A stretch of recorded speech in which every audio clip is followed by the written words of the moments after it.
কিতাবের মধ্যে রেখে কিয়ামতের ময়দানে যেই দিন আল্লাহ পাক রব্বুল আলামিন বিচারের চেয়ারে বসবেন, ওই দিন দুইটা যুবক, এই দুইটা যুবকের সমস্ত আমল নামাগুলা ওই দিন ওই মিজানের পাল্লার মধ্যে ওজন করা হবে।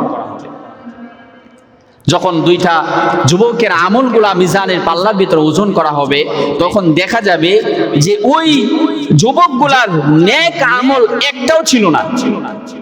আপনার আমার তো একবার হলেও নেক আমল আছে, কিন্তু ওই দুইটা যুবকের নেক আমল একটাও নাই। বদির পাল্লাটা ভারী হয়ে আছে, অর্থাৎ গুনাহের পাল্লাটা ভারী হয়ে গেছে, নেকের পাল্লাটা উপরে উঠে গেছে। তো রব্বে কারীম রাগান্বিত হয়ে যাবেন, কারণ ওই দিন আল্লাহ তাআলা কাহারিয়াতের গুণ নিয়ে, কাহারিয়াতের সিফাত নিয়ে চেয়ারে বসবেন, বিচারের কাঠ করে বসবেন। ওই দিন কাউকে বেইনসাফ করা হবে না, ইনসাফ করা হবে। কিন্তু তারপরেও রবের তো সমস্ত ক্ষমতা, আল্লাহ তাআলারই তো সমস্ত ক্ষমতা, নাকি? রব্বে কারীম ছাড়া সমস্ত ক্ষমতার মালিক আর কেউ হয় না। এই জন্য রব ওই দিন এই দুইটা যুবকের আমল নামা যে এরকম মাপার পরে আল্লাহ তাআলা রাগান্বিত হয়ে বলবেন যে যা তোরা দুইজনেই আমি আল্লাহ তাআলা জাহান্নামের মধ্যে যা। নাউযুবিল্লাহি মিন যালিক। তো যখন এই কথা বলবে, বলার সাথে সাথে একটা যুবক জাহান্নামের দিকে দৌড়াইতে থাকবে। আচ্ছা, জাহান্নাম কি আরামের জায়গা না কষ্টের জায়গা? দুনিয়াতে ওলামায়ে কেরাম আলেমদের মুখে শুনছেন না জাহান্নাম এত কষ্টের জায়গা, কিন্তু তারপরেও একটা যুবক কেন দৌড়াবে? প্রশ্নের এই জায়গা। আল্লাহ পাক রব্বুল আলামিন যখন এই যুবকগুলাকে বলছে যাও তোমরা জাহান্নামে চলে যাও, তোমার কোনো আমল নামার মধ্যে নেকি বলতে কোনো কিছু নাই, তার মানে জাহান্নাম ছাড়া তোমার কোনো রাস্তা নাই। এইটা শোনার সাথে সাথে এক যুবক দৌড় দিয়েছে জাহান্নামের দিকে, আরেকটা যুবক জাহান্নামের দিকে পা বাড়াচ্ছে আর বারবার রবের দিকে তাকাইতেছে। তো রব্বে কারীম তো মনের খবর জানে, কি বলেন? জানে না? জানে। একটা যুবক আল্লাহ তাআলার জাহান্নামের দিকে যাওয়ার জন্য রেডি হয়ে গেছে। আল্লাহ তাআলা ডাক দিয়ে বলে, যুবক রে, এই যে তুমি আমি মালিকের জাহান্নামের দিকে তুমি যাইতেছো, জানোনি জাহান্নাম কত ভয়ঙ্কর জায়গা, কষ্টের জায়গা? যুবকটা ডাক দিয়া বলে, মালিক রে, দুনিয়ার জমিনের মধ্যে আমার কোনো নেক আমল ছিল না, নেক কাজ ছিল না। তোমার মিজানের পাল্লার ভিতরে এই জায়গার মধ্যে নেকি আর বদির ওজন হয়ে গেছে মালিক, তারপরেও এই জায়গার ভিতরে একটা নেক পর্যন্ত নেকির পাল্লার মধ্যে উঠে নাই। কি আশায় আমি তোমার দিকে তাকাবো? যুবকটা এবার চোখের পানি ছেড়ে জাহান্নামের দিকে দৌড়াইতেছে। আরেকটা যুবক রব্বে কারীমের দয়ার দিকে তাকায়া তাকায়া জাহান্নামের দিকে একটা পা দিচ্ছে আর বারবার রবের দিকে তাকাইতেছে। রব্বে কারীম কাহারিয়াতের চেয়ারের মধ্যে বসে বসে বান্দাগুলার অবস্থাটা দেখতেছে। আল্লাহ তাআলা ওই সময় বলে, বান্দারে, তাকে বলেছি সাথে সাথে জাহান্নামের দিকে দৌড় শুরু করে দিয়েছে রে বান্দা, তুমি কেন বারবার আমি রবের দিকে তাকাইতেছো?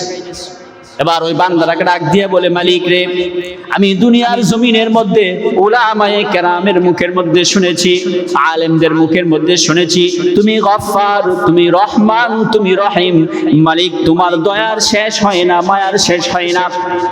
হায়াতের জিন্দেগির ভিতরে কোন সময় আমি দুনিয়ার জমিনের মধ্যে নেক আমল বলতে কোনো কিছু আমি করি নাই, কিন্তু এবার চিন্তা করে দেখলাম মালিক, তুমি যেহেতু অর্ডার দিয়েছো জাহান্নামে যাওয়া লাগবেই, গোটা পৃথিবীর কোনো শক্তি জাহান্নাম থেকে বাঁচাইতে পারবে না, কিন্তু তারপরে আমার মনের ভিতরে আশা তুমি মালিকের অনেক দয়া, অনেক মায়া, এই জন্য যদি তোমার একবার রহমতের দিকে তোমার দৃষ্টি পড়ে যায়, আমি বান্দাকে যদি তুমি মাফ করে দাও, কারো কাছে তোমার জবাবদিহিতা করা লাগবে না।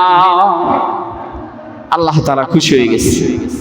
আমি মালিক যে এত দয়াবান তুমি জানো, এত রহমান রহিম তুমি জানো, তারপরেও দুনিয়ার জমিনের মধ্যে কোনো নেক আমল তোমার আমল নামার মধ্যে আমি দেখতে পাই নাই, এই জন্য তোমাকে জাহান্নামে যাওয়ার জন্য বলেছি।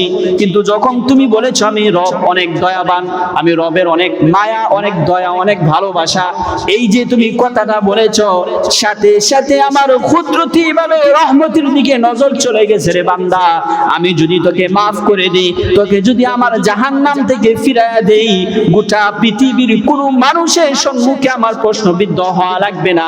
যা যা তোর পিছনের হায়াতের জিন্দেগির সমস্ত গুনাহ ক্ষমা করে এই যে বারবার রবের দিকে তাকাইলে, রহমতের দিকে তাকাইলে, নেক দয়ার দিকে তাকাইলে, এই দিক লক্ষ্য করে আমি রব্বে কারীম তোকে আমি আল্লাহ তাআলার জাহান্নাম থেকে মুক্তি দিয়ে দিলাম।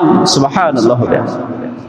এবার দ্বিতীয় বান্দারা যখন জাহান্নামের দিকে দৌড়াইতে শুরু করে দিয়েছে, দ্বিতীয় যুবকটাকে জিজ্ঞাসা করতেছেন আল্লাহ, পরে যুবক জাহান্নামের দিকে যাচ্ছ, তুমি কি জানো না জাহান্নামের ভয়ঙ্কর কত, জাহান্নামের আযাবের শাস্তি কত বেশি, কেনই বা তুমি জাহান্নামের দিকে দৌড়াইতে শুরু করে দিয়েছো? যুবকটা সাথে সাথে ডাক দিয়ে বলে, মালিক রে, এই যে আমি জাহান্নামের দিকে যাইতেছি গো মালিক, আমি জানি দুনিয়ার জমিনের মধ্যে কোনো নেক আমল আমার নাই যেটা আমি তোমাকে দেখাইতে পারবো।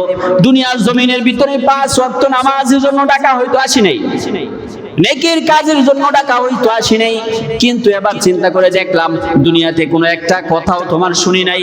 এখন যদি কিয়ামতের ময়দানে বিচারের দিনে যদি তোমার একটা কথা আমি শুনতে পারি, তাহলে তো কমপক্ষে মনকে একটা সান্ত্বনা দিতে পারবো। আমার রবের একটা কথা আমি বিচারের দিনে শুনেছিলাম, এইটার জন্য আমি জাহান্নামের দিকে যাইতেছি।